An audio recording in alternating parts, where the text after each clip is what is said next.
So today we saw major news outlets all running with a very, very scary story for Bitcoin holders. The story is that a critical flaw, a so-called double spend, has happened for Bitcoin.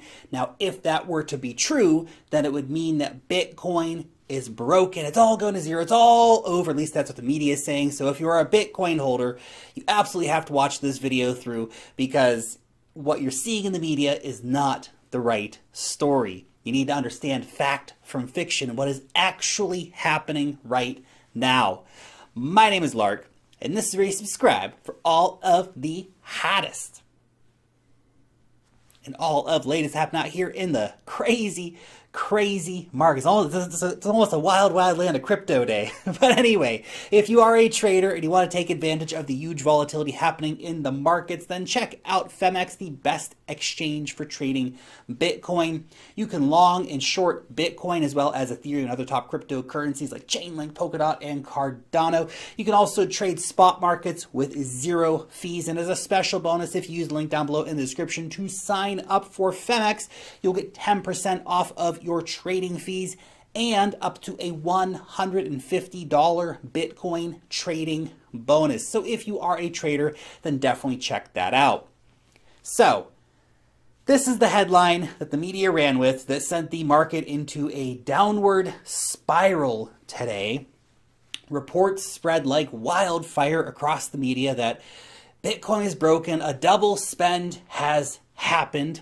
One of the critical innovations with Bitcoin is that it solved the double spending problem. So with Bitcoin, you can only spend your Bitcoin once. If you were able to spend Bitcoin twice, that would mean that basically the whole Bitcoin idea is not working, right? But a report from BitMEX yesterday said that a double spend had happened on the blockchain. Now, they claimed that someone had successfully done a double spend.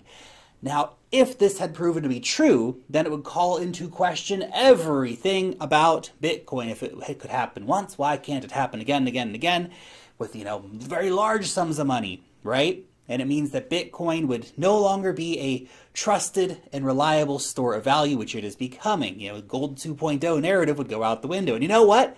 All that stuff, it's all bullshit. That's what it is.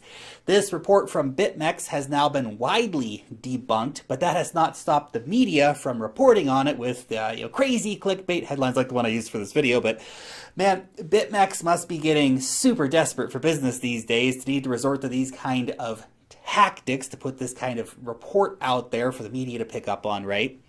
Just ask yourself, how much money did BitMEX make today by shorting the market off of the panic that this report that they released caused, knowing damn well this is what it would do to the market?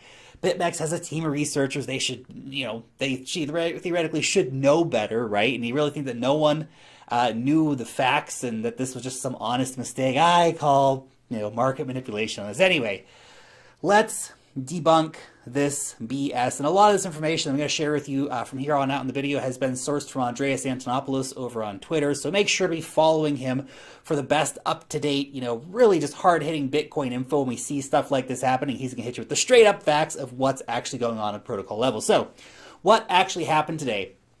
There was a chain reorganization. Now, this is a totally standard, totally normal process for Bitcoin. It actually happens like once or twice a month on average, so it's a pretty normal feature. It's actually a feature, not a flaw, of the proof of work system that Bitcoin uses. So basically what you had two Bitcoin blocks which were mined at almost exactly the same time.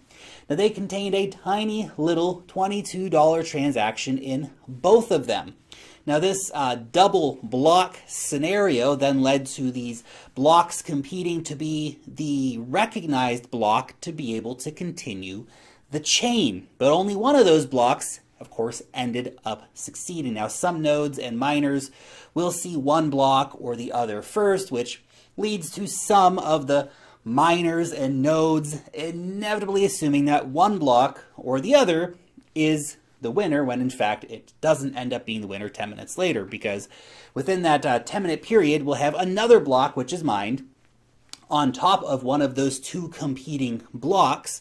Thus, whichever one of those blocks happens to be the winner and gets the extra block put on top of it becomes the longest chain, and it gains support from all the other miners and all the other nodes, and they support that moving forward. This is all an automated process. There's no one sitting there, making decisions on this. It's just all how the system works.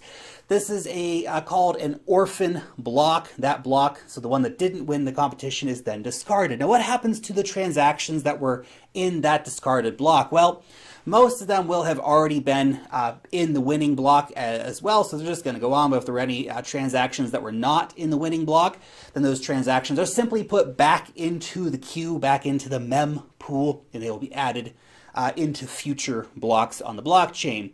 So only one transaction can survive, right? So if there were any double transactions within those two blocks, they will be put back in. The ones that go through. And so this is actually the whole point of proof of work. The double spent transaction on the orphaned block simply gets put back in the queue and will be processed at a later time. Could be the next block, could be 10 blocks later, depending on the fees that they're paying. Now here's the key thing to understand. All that stuff, right? That was Bitcoin working exactly as intended. Nothing out of the ordinary happened. In fact, this kind of stuff happens all the time and no one even notices or cares. So it's quite odd to see this being reported on now as being some kind of big FUD event, right?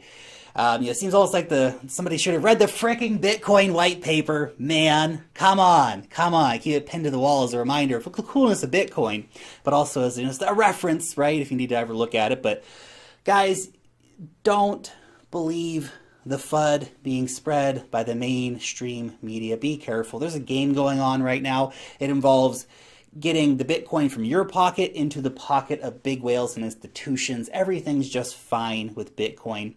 In fact, maybe we should even thank these institutions for giving us all the media guys for giving us a great buying opportunity today. Get some more Bitcoin around $30,000. That's cool. It's going to be worth $100,000 more in the near future. So anyway, big picture, guys. What about you? I've got a question for you. Have you ever read this, the Bitcoin white paper? I know it's a bit technical. It's not like a enjoyable read, it's not like a novel or something. But have you actually ever read the Bitcoin white paper? If so, you should definitely check it out. Interesting read. It's the founding document of all cryptocurrencies, right? It's certainly the founding document for Bitcoin. So it's well worth checking out. But if you haven't read it, definitely check it out. If you have read it, let me know down below in the comment section. Anyway, thank you so much for watching today's video, and peace out till next time.